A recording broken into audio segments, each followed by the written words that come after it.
भाजपा अल्पसंख्यक मोर्चा के पश्चिमी उत्तर प्रदेश अध्यक्ष रिजवान खान ने गाजियाबाद लोनी क्षेत्र में एक बुजुर्ग की दाढ़ी काटने के मामले को लेकर कहा कि किसी की भी दाढ़ी काटना यह बहुत घिनौना काम है, इसकी सजा दाढ़ी काटने वाले को ज़रूर मिलनी चाहिए। आगे उन्होंने कहा कि यूपी में योगी आदित्यनाथ की सरकार है, लोगों में मैसेज जाना चाहिए, यहाँ पर किसी तरह का अपराध बर्दाश्त नहीं किया जाएगा, चाहे अपराधी कितना भी ताकतवर क्यों ना हो। योगी आदित्यनाथ की सरकार में अपराधियों को सजा मिलके ही रहेगी। गाजियाबाद से सिटी न्यूज़ के लिए विशाल रावत की रिपोर्ट।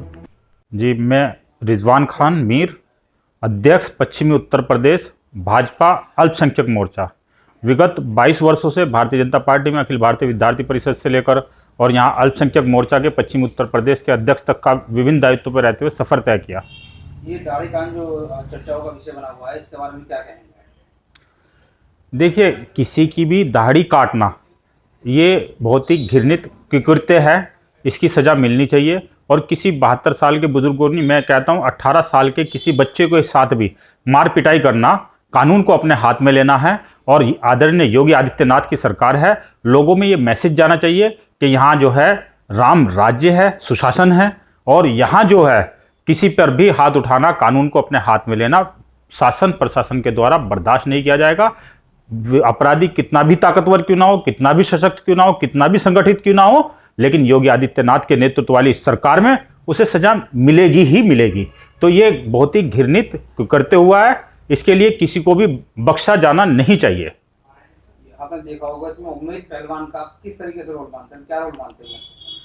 देखिए, पुलिस की दो अलग अलग थ्योरी है, पुलिस ने जांच की है और हमने भी अपने स्तर से जांच की है। तो इसमें दूध का दूध पानी का पानी, पुलिस ने पूरा पटाक्षेप हो चुका है, ये पूरा पर्दाफाश हो चुका है, पूरा ये निखर के सामने आ गया है। उम्मेद पहलवान पुलिस के मुताबिक वो पहले भी क्रिमिनल रहे हैं, उनकी क्रिमिनल हिस्ट्री सीट रही है, बाद में राजनीतिक संरक्षण उन्होंने लिया है, सपा में आ गए हैं। उम्मेद पहलवान कोई डॉक्टर, इंजीनियर या कोई वो इतने पढ़े लिखे, कोई वो उस तरीके के एडवोकेट, वो कोई ऐसे आदमी नहीं है कि वो उसने न्याय दिला पाते। वो एक जिस तबके से वो आते हैं, वो तबका जो है आज तक ये सियासी जमातों के लिए जिंदाबाद और मुर्दाबाद के नारे लगाने के अलावा कुछ और नहीं कर पाया। उस तबके में राजनीतिक पार्टियों ने अपनी रोटी सीधी करने के लिए इस प्रकार के लोगों को मूर्ख बनाया और इस प्रकार के मेरे मुस्लिम समाज के अधिकांश नौजवानों को मूर्ख बनाया और अपनी राजनीतिक रोटियां सेकी। उम्मेद पहलवान उसके पीछे की मंशा जानते ही नहीं थे, और उम्मेद पहलवान यदि जानते भी थे और उन्होंने वो घृणित कृत्य किया है कि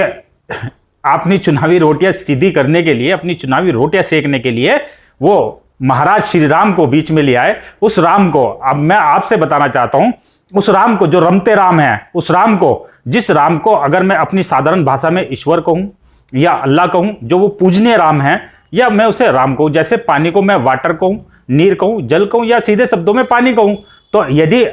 कोई व्यक्ति राम को गाली देने पर खुश होता है या कोई व्यक्ति अल्लाह को गाली देने पर खुश होता है, तो मैं सीधे शब्दों में कहता हूं वो इंसान है ही नहीं। क्योंकि हमारे ऋषियों ने, हमारे मुनियों ने, हमारे वेदों में, हमारे ग्रंथों में ये पहले ही बता दिया है, वसुधैव कुटुंबकम, यानी ये वसुधा, ये धरती का टुकड़ा जहां से जहां तक है, एक ही कुनबा, एक ही परिवार, एक ही खानदान के लोग हैं। यही पैगाम मोहब्बत मेरे आका ताजदार मदीना आप सल्लल्लाहु अलैहि वसल्लम कुरान के अंदर देते हैं, कुल्लुकुम मिन बनी आदम आदम मिन तुराब, यानी ये सर्वोत्तम प्रजाति मानव हजरत आदम अलैहिस्सलाम से पैदा की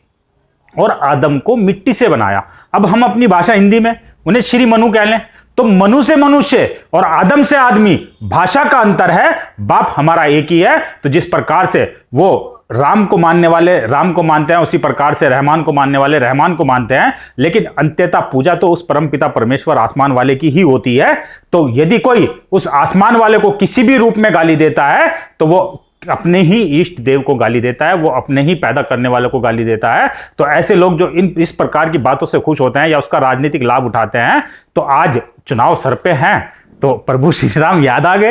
है ना, आज चुनाव सर पे हैं। तो इस प्रकार के झूठ बोलने से जो भावनाएं, धार्मिक भावनाएं आहत करने का प्रयास उन्होंने किया है, जिसने भी किया है, या वो उम्मेद पहलवान ने किया है, और नहीं तो वो आए जो लोगों को ये लगता है, जो मेरे मुस्लिम अल्पसंख्यक समाज के लोग ये